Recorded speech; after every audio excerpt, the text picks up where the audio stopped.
ఇంతవరకు మన channel subscribe చేసుకున్నట్లయితే కింద రెడ్ కలర్లో కనిపిస్తున్న సబ్స్క్రైబ్ బటన్ మీద ప్రెస్ చేసి పక్కనే ఉన్న బెల్ ఐకాన్ యాక్టివేట్ చేసుకుని నేను పెట్టే ప్రతి వీడియో అప్డేట్ మీకు నోటిఫికేషన్ ద్వారా అయితే రావడం జరుగుతుంది. చూపిస్తాం. ప్రొద్దుటూరు నియోజకవర్గ ప్రజలందరికీ మీ బిడ్డలాంటి రాచమల్లు హృదయపూర్వకంగా నమస్కరిస్తూ,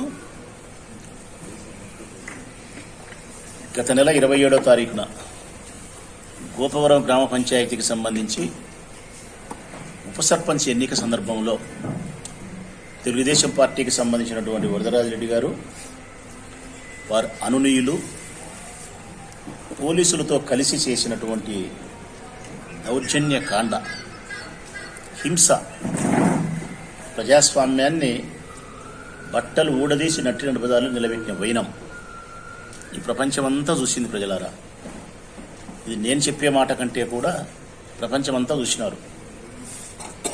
మీడియా సోదరుల సమక్షంలో అన్ని టెలివిజన్స్లో కూడా, TV9 కావచ్చు, ఇంకొకటి కావచ్చు, NTV కావచ్చు, సాక్షి కావచ్చు, లేకుంటే లోకల్ యూట్యూబ్ ఛానల్స్ కావచ్చు, అన్ని టెలివిజన్ ఛానల్స్లో కూడా అక్కడ జరిగినటువంటి అప్రజాస్వామిక విధానము, దౌర్జన్యకాండ అందరూ మీరు చూసినారు. ఏ విధంగా వాళ్ళు మాపై దౌర్జన్యం చేసినది. మేము 15 మంది మేముంటే, 14 మంది మేముంటే, వార్డు సభ్యులు, పంచాయతీ వార్డు సభ్యులు వాళ్ళు 6 మంది, యాక్చువల్గా అయితే వాళ్ళు ఒకరే, 5 మంది మా వాళ్ళను పిలుచుకునేది, అంతా కలిపిన 6, మేము 14 మంది మేముండి, వాళ్ళు మా వాళ్ళతో కలుపుకొని 6 మంది ఉంటే ఎన్నికల్లో ఏ విధంగా పోటీ చేస్తారు? 14 సభ్యులు ఉండేవాడు గెలుస్తాడా? 6 మంది సభ్యులు ఉండేవాడు గెలుస్తాడా?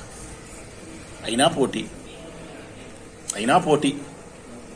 దౌర్జన్యం చేసినారు. దౌర్జన్యం బాగానే ఉంది.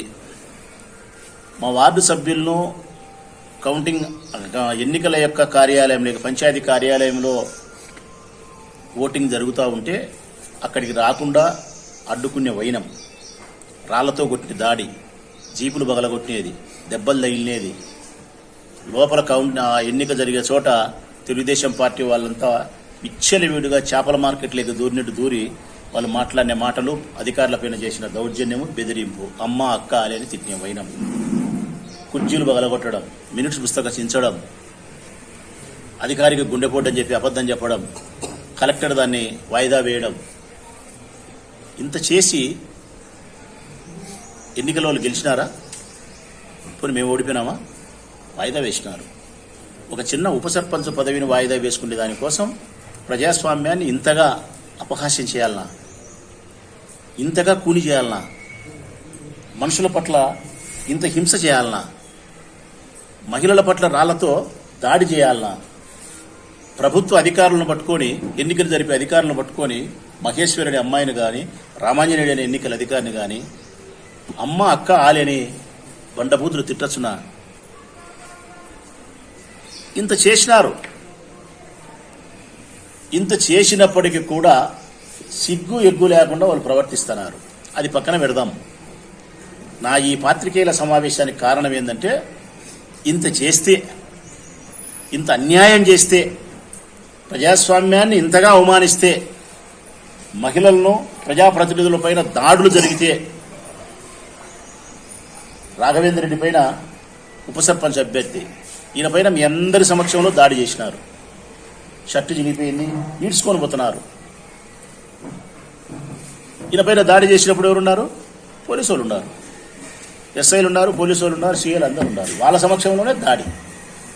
వాళ్ళ సమక్షంలో దాడి చేసినా కానీ ఆ దాడి చేసిన తెలుగుదేశం పార్టీ అల్లరి మూకను చెదరగొట్టే ప్రయత్నం కూడా చేయరు, ఇతను రక్షించే ప్రయత్నం కూడా చేయరు. వెంకటేశ్వర రెడ్డి ఆయన పైన దాడి చేసినారు. వైఎస్ఆర్ కాంగ్రెస్ పార్టీ కార్యకర్త 1 టౌన్ సీఏ రామకృష్ణారెడ్డి సమక్షంలోనే దాడి చేస్తే, దాడి చేసిన వారిని వదిలేసి దెబ్బలు తిన్నే మా మనిషినే తీసుకుపోయి స్టేషన్లో పెట్టారు. మళ్ళా జీప్ ఎక్కించి పంచాయతీ కార్యాలయంలోకి నీ ఇష్టం. బచ్చలపుల్లయ్య కొడుకు, ఈవి సుధాకర్ రెడ్డి, మహేశ్వర్ రెడ్డి, రాజశేఖరు, నవీను, ఎల్లక్క, పుల్లక్క, పనికొచ్చినోడు, పనికిరానోడు అందరూ చేపల మార్కెట్లోకి పోయి వచ్చానే కానీ అక్కడ ఉండే పోలీసు వాళ్ళు ఏమన్నారు, ఇది ఎన్నికలు జరిగే ప్రాంతము, మీరు రాకూడదని చెప్పి లోపల మా వాళ్ళు గొడవ చేస్తున్నారు. రాజశేఖర్ అనేవాడు, నవీన్ అనేవాడు, మహేశ్వరి వీళ్ళంతా 2 టౌన్ ఎస్ఐ అన్నీ ఉన్నాడు, డిఎస్పీ అన్నీ ఉంది, సిఏలు అన్నీ ఉన్నారు. ఏమన్నారు, పెళ్లికి పిలిచిన అతిథులను ఆహ్వానించినప్పుడు ఏ విధంగా ట్రీట్మెంట్ ఉందో ఆ విధంగా ట్రీట్మెంట్ ఉంది పోలీసుల వైపు నుంచి తెలుగుదేశం పార్టీ వారికి. మా వాళ్ళపైన దాడులు చేస్తే స్పందన లేదు, దెబ్బలు తగిలితే చేతులకు కాళ్లకు లేదు.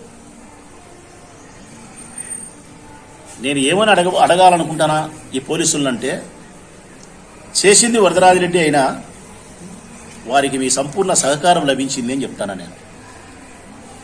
మీ సంపూర్ణ సహకారం. ఈ బాధను మేము మీకు చెప్పుకునే దానికి పోలీస్ స్టేషన్కి వచ్చి మాకు జరిగిన అన్యాయాన్ని, మాకు జరిగిన బాధను మీకు చెప్పుకునే దానికి మీ దగ్గరకు వచ్చి చట్ట ప్రకారం పోలీస్ కేసు నమోదు చేయమని చెప్పి 2 టౌన్లోను 3 టౌన్లోను కంప్లైంట్ ఇస్తే రాఘవేంద్ర రెడ్డి కంప్లైంట్ ఇచ్చినాడు, కేశవరెడ్డి కంప్లైంట్ ఇచ్చినాడు. ఎన్నికల నియామావళికి విరుద్ధంగా నకిలీ ఐడి సృష్టించి నకిలీ వార్డు మెంబర్ను లోపలికి పంపించిన వైనం కూడా మేము కంప్లైంట్ చేసినాము. ఏ కంప్లైంట్ కూడా వాళ్ళు రిజిస్టర్ చేయలే.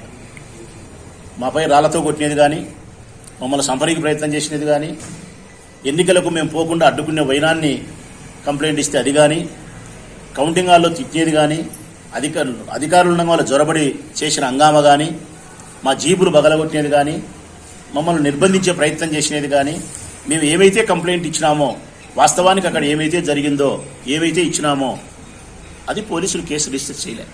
ఇప్పటి వరకు స్వయంగా నేనే పోలీస్ స్టేషన్ పోయి కూడా 2 టౌన్ కలిసి 3 టౌన్ కలిసి మాట్లాడి వచ్చినా. 3 టౌన్ సిఐ గారిని కలిసిన, 2 టౌన్లో ఎస్ఐ గారిని కలిసిన. ఇది అన్యాయము, కేసు రిజిస్టర్ చేయండి అని కంప్లైంట్ ఇచ్చినాము. పై డిఎస్పీ గారితో మాట్లాడి నిర్ణయం తీసుకుంటామని చెప్పినారు. ఇప్పటికి చాలా రోజులైంది. 24 గంటలు ఎఫ్ఐఆర్ కట్టలే. కట్టకపోవడం పైగా విచిత్రం ఏంటంటే, కంటి తుడుపు చర్యల్లో భాగంగా ఎలక్షన్ తర్వాత మా ఎంపీటీసీ ఇంటి మీదకి వేరే వాళ్ళు పోతే దొడియం సుబ్బారెడ్డి వాళ్ళ మీద ఒక కేసు కట్టినారు. మేము ఇచ్చిన కంప్లైంట్ తెలుగుదేశం పార్టీ వాళ్ళను తృప్తిపరుస్తూ మమ్మల్ని బాధపెట్టే కోణంలో 100 మంది మీద మా మీద కేసు పెట్టినారు వాళ్ళు. 100 మంది మేము దౌర్జన్యం చేసినామంట మా వాళ్ళు. ఇంకా 100 మందిని ఎత్తులాడుకొని 100 మంది పేర్లు పెడితే వీళ్ళందరినీ పోలీస్ స్టేషన్ నుంచి కేసు కడితే కోర్టుకు పోవాలా. 2 ఏళ్ళలో 3 ఏళ్ళలో 70 మంది 60 మంది కోర్టుకు తిరగాలంటే మా నడుములు ఇరగాల. దెబ్బలు తిన్నోళ్ళం మేము ముద్దాయిలమా, బాధితులము మేము కేసులో ముద్దాయిలమా. మా వాళ్ళు మమ్మల్ని కొట్టినోళ్ళు, దాడి చేసినోళ్ళు, రాళ్లతో కొట్టినోళ్ళు, దౌర్జన్యం చేసినోళ్ళు ముద్దాయిలు కాదా? కేసులు రిజిస్టర్ చేయరా? ఎంత దౌర్జన్యం అసలు! పోలీసుల సమక్షంలోనే, పోలీసుల సహకారంతోనే, స్పష్టంగా చెప్తా ఉన్నా నేను, పోలీసుల సమక్షంలోనే, పోలీసుల సహకారంతోనే జరుగుతుంది మా మీద దాడి. వాస్తవానికైతే మేము కంప్లైంట్ దాడి చేసిన వాళ్ళ మీద, దాడికి సహకారం అందించిన పోలీసుల మీద కూడా మేము కంప్లైంట్ ఇవ్వాలా. ఎందుకంటే కేసులో వాళ్ళని కూడా ముద్దాయిలు చేయాలా ధర్మంగా. అయితే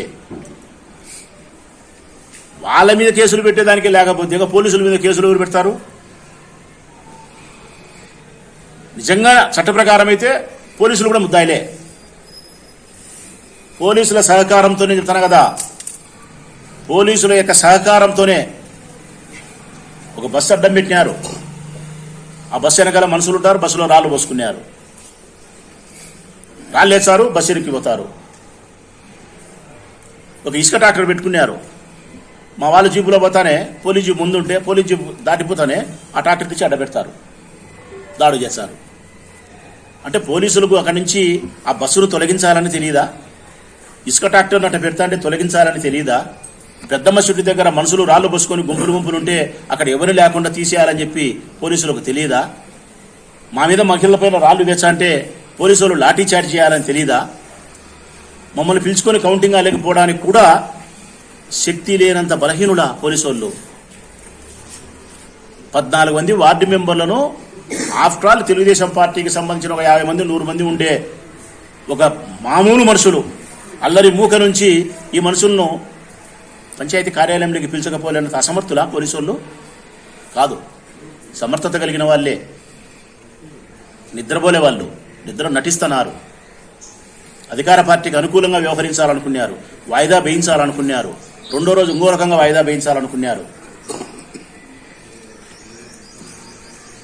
మీరు అనుకుంటా ఉన్నారు మేమేదో తెలుగుదేశం పార్టీకి అనుకూలంగా పనిచేసినాం, సాధించినామని చెప్పి.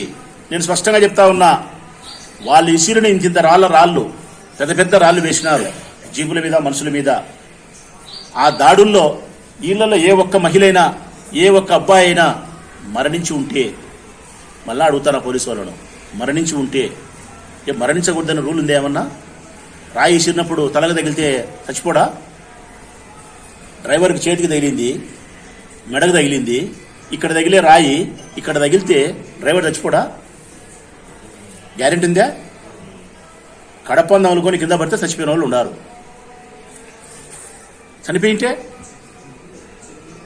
దీనికి ఎవరు సమాధానం చెప్తారు? చనిపోతే ఆ కుటుంబానికి ఎవరు బాధ్యత వహించినారు? పోలీసులు రాక్షసత్వం కాదా ఇది? కనీసం మనుషులను చంపుతేదానికి ప్రయత్నం చేస్తారు, రాళ్ళు ఇసురుతుంటే కాపాడాలనే కనీసమైన మానవత్వం కూడా మీలో లేదా? కేసులు పెట్టే కదా పక్కన పెడదాంలే. మీరు అనుకుంటున్నారు వైఎస్ఆర్ కాంగ్రెస్ పార్టీ వాళ్ళని కదా వాళ్ళు చంపే ప్రయత్నం చేసినదని, కొట్టే ప్రయత్నం చేసిందని, అపహాస్యం చేసిందని, ఓడించిందని. కాదు పోలీసులారా, వాళ్ళు కొట్టింది, వాళ్ళు చంపే ప్రయత్నం చేసింది, అపహాస్యం చేసింది మమ్మల్ని కాదు, ప్రజాస్వామ్యాన్ని చంపినారు. వాళ్ళు ప్రజాస్వామ్యాన్ని అపహాస్యం చేసినారు. అంబేద్కర్ రచించినటువంటి రాజ్యాంగంలో అత్యంత శక్తివంతమైనటువంటి దేశంగా ప్రపంచంలో భారతదేశం ఉంది, ప్రజాస్వామ్య దేశంగా. ఇక్కడ ప్రజలే ప్రభువులని చెప్పి ఉంది. అట్టి ప్రజాస్వామ్యాన్ని మీ సహకారంతో, మీ సమక్షంలో ఇంత ఘోరంగా అవమానిస్తే, ప్రజాస్వామ్యాన్ని కూని చేస్తా అంటే, చంపేస్తా అంటే, మీరు కాపాడాల్సిన పోలీసులు కాపాడకుండా సహకరిస్తారా వాళ్లకు? దీనివల్ల మీరు సాధించిన ప్రగతి ఏంది? ఏం నష్టం జరుగుతుంది? మాకు జరిగితే ఒక ఉప సర్పంచ్ పదవి మాకు రాకుండా పోతుంది. దీనివల్ల మేమేమన్నా చచ్చిపోతామా? దీనివల్ల మాకేమన్నా భోజనం లేకుండా పోతుందే? కాదు. దీని వలన మాకు జరిగే నష్టం కాదు, ప్రజాస్వామ్యానికి జరిగే నష్టం చాలా పెద్దది. ప్రజల్లోకి ఏ సంకేతం పోతుంది? అధికార పార్టీ వాళ్ళు ఏమనుకున్నా కానీ జరుగుతుంది, ఎంత దౌర్జన్యమైనా చెయ్యొచ్చు, వాళ్ళని అడ్డుకునే శక్తి ఎవరికీ లేదు.